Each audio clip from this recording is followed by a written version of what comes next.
داشت دو، عرض کنم که قابل درکه این که در این فیلم چند پارگی و پاره پاره بودن موضوعی و مسائل و اینها آزاردهنده شاید باشه کاتای قرآن.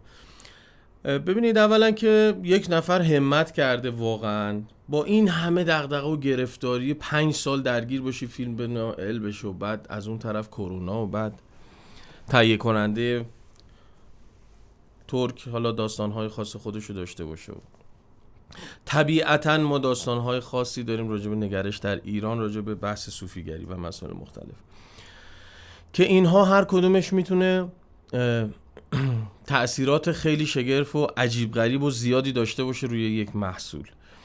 همه اینها رو در نظر بگیریم، بله دقیقاً ما میتونیم بگیم که این فیلم شاید از لحاظ جنبندی کلی در نیومده باشه حالا، ولی انقدری همت بوده پشتش که شما من ایکس ایگرگ امروز دغدغمون شده این مطلب مست عشق و داریم راجبش صحبت کنیم. سالهای پیش شما چرا راجب مست عشق و ملت عشق و مولانا و شمس و این مسائل انقدر درگیری نبود؟ ببینید یک نفر وقتی که یک بیلبوردی رو میاره در سطح شهر، شما رو متوجه، تو این توجه شما رو میبره سمت این که مست عشقی هم بوده، مولانایی بوده، شمسی بود، داستانی بوده، عشقی بوده. اینها همش روند رشد انسانه، روند رشد بشری. و این که خیلی جالب بود نکاتی در مقالات شمس هست که حالا بعد دونه دونه شروع میکنیم خوندن. و این که عرض کردم در سال 642 قمری شمس وارد قونیه میشه، 643 میره، غیبت اولش رخ میده که حالا تجربیاتی هست که خیلی در به در مولانا دنبالش میگشت و این مسائل میگن یه 40 روز هم، حالا 40 روز رو فکر میکنم به دلیل 40 نشینی و این مسائل گفته شده، ولی یه تایمی رو با هم در خلوت بودن و این اتفاق اتصال مولانا به جهان هستی و درک پیام پشت این ماجرا، دریچه ها باز شدن، دانلود اطلاعات کلی برای مولانا. این دریچه رو کی باز میکنه؟ شمس. این لپ مطلب اگر میخوایم دنبال اتفاق هستیم که چه اتفاقی بین شمس و مولانا میفته، یه مثالی براتون میزنم، یک مقدار شاید بی ربط به نظر بیاد ولی معجزه‌گره. این معتادهایی که دیدین در این مسیرهای ترک اعتیاد قرار میگیرن، اینها رو دکتر و پروفسور و اینا نتونستن درست کنن. معتاد محکوم بود به مرگ. یک سینه سوخته، یه درد کشیده، یه راه رفته، یک کسی که خودش تا دیروز کارتون خواب بود تا 1 سال پیش و مسیر این قدم های 12 گانه حالا NA هست AA هست هر چیزی، این مثال هم خیلی روشن و ساده و قابل درکه، چون هر کدوم ما در مسیر زندگیمون به یک چیزی اعتیاد داریم. یک راهنما میاد اتفاقی رو در اون رهجو، در اون معتاد ایجاد میکنه که باعث میشه این فرد به یک دریچه غنی، به یک نقطه‌ای که به استغنا برسه، به یک نقطه‌ای برسه که دیگه نیاز ذهنی، روانی، معنوی به مواد مخدر نداشته باشه و بره به دنبال پاکی، راهنما و رهجو. اتفاقی که در این 12 قدم اون راهنما و رهجو خیلی ساده. یا وقتی که ما مثنوی رو میخونیم، وارد مبحث مثنوی که میشیم، هر داستانی رو اگر انسان طالب باشه، شاهد باشه، شوق داشته باشه، وارد این ماجرا بشه، زندگی مادی فیزیکالش پیرامون، دنیای پیرامونش یک جوری با این مسائل مرتبط میشه و با این دروس در هم تنیده میشه و کسی که توی مسیر قدم گذاشته باشه خوب درک میکنه. یا حتی قرآن، بحث هر سوره و مبحثش وقتی که شما وارد این مبحث میشی، فرق نمیکنه زبان عربی، انگلیسی، هر چی، ایرانی، فارسی، هر چی، کار نداریم. وقتی که وارد این مبحث میشیم، اتفاقی که برای ما میفته به این شکله که تجربیات زندگی فیزیکال ما پیرامون مرتبط میشه با اون دروس داخل اون سوره، اون درس مثنوی، اون قدم فلان. اینها رو نمیخوام با هم مقایسه بکنم. مسیر انسان و مسیر شناخت قاعدش اینه. ولی این که این همه آدم هفت شهر عشق عطار رو خوندن، خواجه عبدالله انصاری و اون 100 قدم فلان، همه اینا رو آیا با خوندن اتفاق میفته؟ نه. نقدی بود راجع به این که عذرخواهی میکنم، نقدی بود راجع به این که این فیلم از ملت عشق برداشته شده، چون یک کلمه اونجا میگه ملت عشق. ببینین این نویسنده ترک زندگی کرده ماجرای عشق رو، عاشق شدن رو. سهراب سپهری میگه کار ما نیست شناسایی راز گل سرخ، کار ما این است که شاید، یا کار ما شاید این است که در افسون گل سرخ شناور باشیم. کار ما این است که در افسون گل سرخ شناور باشیم. و شناور شدن در وادی عشق عموماً شما رو از جامعه عقلانی دور میکنه. اساساً اصلا هر کسی میخواست این فیلمو به نظر من بسازه دوچار یک نظم در بی‌نظمی میشد. قاعده عرفانینه، قاعده مسیر عشقینه. قاعده مسیر عشقینه که شما در یک نظم بزرگ اسیر بی‌نظمی بشید. یعنی به ظاهر بی‌نظمی وجود داره ولی در کل یک نظمی. شما به قول استادی جنگل رو که نگاه میکنید آیا درش نظم میبینید؟ این همه درختای نامرتبه فلان. آیا جنگل نظم نداره؟ چرا داره، ولی به دید ما نظم یعنی پارک. من و شما وقتی که این فیلمو یا وادی عشق رو میخوایم دنبال کنیم، دنبال نظم پارک گونه میگردیم. اگر به ما بگن جنگل بساز، پارکش میکنیم، همه چی منظم. جنگل جنگله و هستی یک قانون مشخص نظم در بی‌نظمی و بی‌نظمی در نظم داره. پس در نتیجه به نظر من همین که این فرد این زحمت رو کشیده و این فیلم رو ساخته و توجه بشر رو، انسان رو، حالا به هر صورت طبیعتاً در فقط ایران و ترکیه نیست که این فیلم الان اسمش هست و مولانا اصلا فردی نیست که بخواد فقط در ایران و ترکیه بحثش باشه. همینطور که من شنیدم دیکاپریو یک فیلمی قرار بود نقش مولانا، نمیدونم همچین چیزی رو شنیدم که قرار بود بازی بکنن و اینا. یعنی این بحث در تمام جهان هست و جالبه که از مقالات شمس این رو عرض میکنم. میگه راست نتوانم گفتن. خیلی ساده است. هر کسی که تو این وادی میاد راست نتوانم گفتن. آخه نمیشه راست بگی کلشو. نکته ایست راست نتوانم گفت که من راستی آغاز کردم. میگه مسیر من انتخاب کردم راستی باشه. اوکی؟ راست نتوانم گفتن چون که من راستی آغاز کردم مرا بیرون کردندی. من مسیر راستی آغاز کردم ولی به محض اینکه راست گفتم بیرونم کردن. و جالب ترش اینه اگر تمام راست گفتمی، اگر همه چی رو دیگه راست میگفتم، به یک بارش همه شهر مرا بیرون کردندی. به همین سادگی. شما در مسیر عشق بخوای کاملا راستی آغاز کردی ولی بخوای کل مطلب رو یک بار راست بگی نمی گنجد و بیرونت میکنن. این داستان شمس و مولانا. همونطور که اون تایم دوروریای عاقل اینها رو نقد کردن و فشار همونطور. ولی خب خیلی جالبه راجع به کیمیا و شمس گفتم. شمس جالبه برای من که در سن 60 سالگی ما هنوز دنبال عقل میگه وای 60 سالش عاشق شده وای بله، مسیر عشق یعنی در هر لحظه، در هر نقطه، در هر جا. بشنو از نی چون حکایت میکند یا شکایت میکند و از جدایی ها شکایت میکند که از نیستان تا مرا ببریده اند، در نفیرم مرد و زن نالیده اند.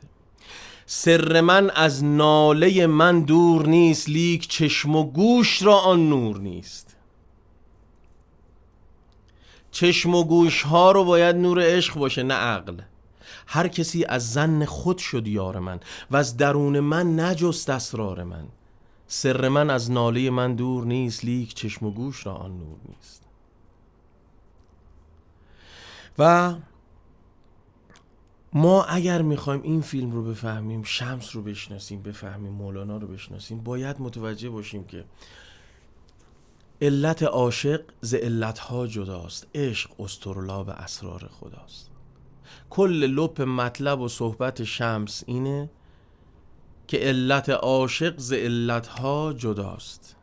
شما وقتی که عاقلی صبح پا میشی، صبحونه میخوری، سر کار میری، دو تا 4 تا هست همیشه، ولی علت عاشق ز علتها جداست، یعنی دو تاش میشه 5 تا.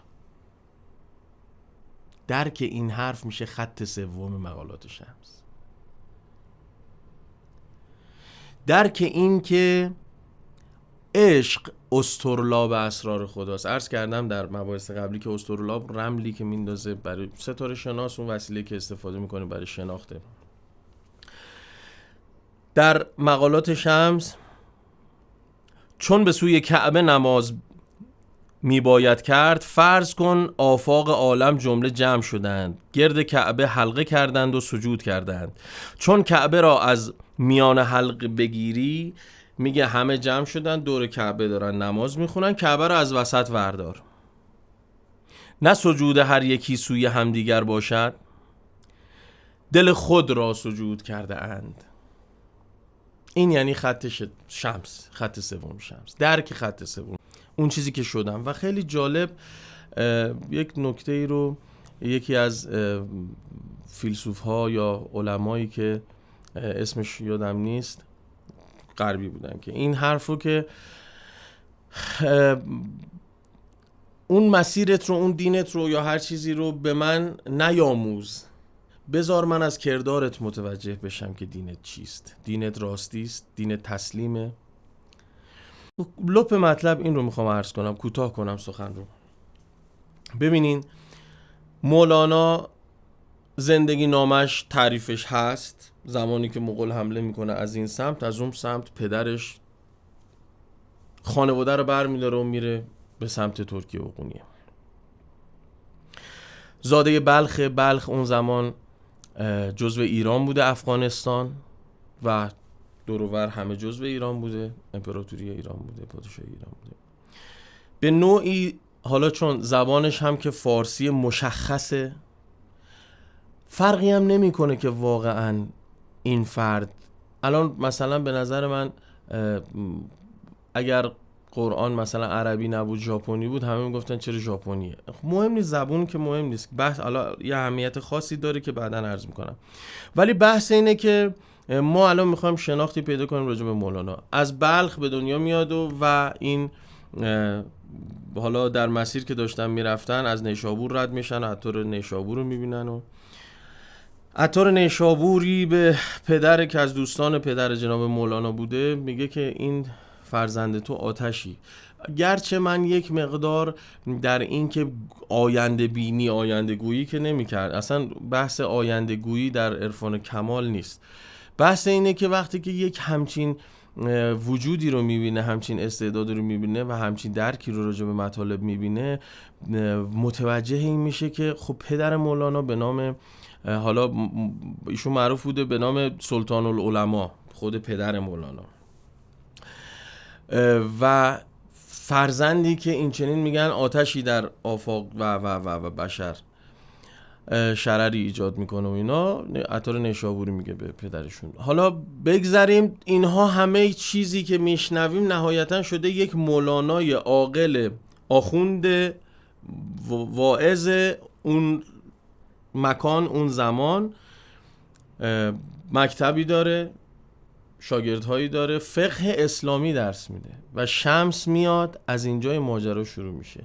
حالا این که دیگه نکته در این فیلم، این شمس با هر کسی که برخورد میکنه چراغ او رو به نوعی روشن میکنه که اون نمیدونم فرد امنیتی که حالا شمشیر رو بگیر و ببند میره دنبال سما و فضای ذهنیش از جنگ به صلح تبدیل. آقا نکتهش اینه، تسلیم یعنی سلم، یعنی آشتی. شما در مسلمان در سلم باید آشتی ببینی، صلح ببینی. بحث تسلیم، بحث مسلمان، بحث سلمه، بحث آشتیه. اگر این آدم از جنگ و بگیر و ببند و این حرفو تبدیل میشه به رقص سما، حالا اون بحث سما اینا رو باز مفصله که باید کامل راجعش صحبت کنیم که سما یعنی به سمع نشستن. انسان یک خاصیتی داره دانلود اطلاعات، انسان یک خاصیتی داره مثل موبایل وصل به این اینترنت هستی. اگر شاهد باشه در سکوت ما مشکلمونه که گوش نمیدیم، گوش دل اینا نمیدیم به بالا. اگر انسان فکر کنه، برای چی میگن فکر، تعقل، تفکر، حالا انقدر تفکر اونقدر عبادت، حالا این چون وقتی که من و شما به سمع میشینیم هر آن چیزی که لازمه لزوم وجودی ما هست بهمون داده میشه. من یه نکته هم راجع به این بگم که ببینید ما کل جمعیت بشر در این لحظه همه زندگیمون به هم مرتبطه. من و این 8-9 میلیاردی که در این کره هستی، کره خاکی هستیم، در این هستی هممون در کنار هم یک شرح وظیفه‌ای داریم و این نظمه میان این 9 میلیارد آدم تعریف میشه. حالا 8 میلیارد خورده. وقتی که شما ببینید 8 میلیارد هم هر کی ساز خودشو میزنه، مثل یه ارکستر هر کسی یه آهنگ دیگه، هر کی آهنگ منم میزنه. وقتی که من و شما همه در سمع، در اتصال، در ارتباط، در نماز، در صلات، در هر چیزی همه مشترکاً نشسته باشیم و حرف خودمون رو اینقدر نزنیم و شنونده باشیم، هممون با هم در یک نظمی پیامی که چه باید بکنیم رو میگیریم. مشکل اینجاست که هر کی ساز خودشو میزنه و این هستی موظفه با چک و لغت هر کسی رو بپیچونه به سمتی که باید بره. میگه آقا جون اینوری نباید بری، اینوری باید بری، چون در این 8 میلیارد شما یک وظیفه مشخص داری. توی یک جامعه نمیشه همه رئیس جمهور باشن، نمیشه همه پادشاه باشن. آقا سپور لازمه. در این لحظه یک نفر باید رفتگر باشه، فردا به ذهنش میرسه که دیگه رفتگر نباشه، بره بشه رئیس مدیر شهرداری، درس میخونه، میره فلان میکنه، میشه مدیر شهرداری. قصه این چنینه. ما فقط در قاعده اتصال، در قاعده سما، در قاعده صلات، در هر کسی به راه خودش میتونه به یک نقطه آشتی با هستی برسه و پیام این هستی خداوند رو بگیره و مسیرش رو بره. در این مسیر هم خب طبیعتا میبینید هر کسی چالش های فراوان خودشه، مخصوصا در مسیر رشد که قرار میگیریم. نمیخوام این چنین جلوه بدم که ترسناک باشه، ولی خب دیگه دارین میبینید مولانایی که با این همه بساط و آگاهی به دنبال رشد بود درگیر این همه تلاطم شد. ولی جالبه این که میگه عافیت بفروش، و عافیت یعنی اون چیزی که در راحتی خودته بذار کنار و برو دنبال رشد، مصلحتتو بذار، برو عافیت بفروش و رسوایی بخر. چرا باید یک نفری که این همه طرفدار و این همه مرید و مکتبی و بساط بگه آقا این بذار برو رسوایی بخر؟ چرا؟ مطلب ملت عشق، مست عشق، عشق، مسیر عشق همینه. مسیر عشق لاابالی به نظر میاد، لاابالی عشق باشد نی خرد، عقل آن جوید کزان سودی برد. و در آخر با این جمله به پایان برسونم این بخش رو. حالا در بخش‌های بعدی توضیحاتی خواهم داد، ولی اگر دوست داشتید دنبال کنید. این به هر صورت چیزی بود که من راجع به این فیلم میتونستم بگم. امیدوارم کمکی شده باشه به مسیر آگاهی و شناخت و عشق. در این جمله خیلی خلاصه میشه گفت که عشق به شما میگه ببخش، بده، فقط ببخش. ولی پدر مادر شما اگر بیان میگه اینو برای چی دادی به اونو؟ چرا؟ خب درست هم میگن، چون در دنیای عقلانی نمی گنجه. عقل میگه فقط بگیر، عقل آن جوید که از آن سودی برد. و تعادل این هستی رو نگه داشته که حالا ما راجع به عدلم بعدا صحبت میکنیم. سخن رو کوتاه میکنم. لاابالی عشق باشد نی خرد، عقل آن جوید کزان سودی برد. موفق باشین.